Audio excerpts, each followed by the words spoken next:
ГСП онлайн.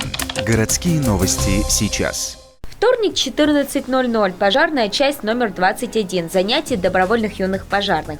Ребята из 18-й школы занимаются тут уже с ноября 2015 года. Сегодня тема «Огнетушитель». Как оказывается, в использовании этого средства тушения очень много всяких нюансов. Например, при работе с самым распространенным порошковым огнетушителем есть ограничения.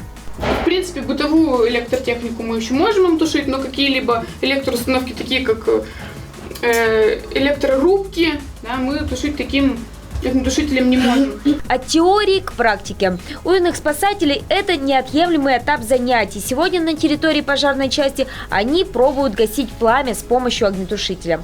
Как говорят сами ребята, эти занятия не только полезные. Скоро как-никак пожароопасный летний сезон, но и очень интересные. Здесь мы занимаемся, изучаем узлы.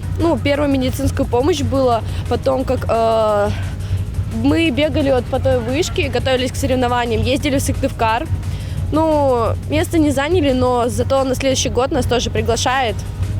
Думаю, что займем хотя бы какое-нибудь место. А еще они делятся, пришли сюда не только ради спортивного азарта, но и за профессиональными знаниями. Многие из этих юных пожарных мечтают стать настоящими спасателями.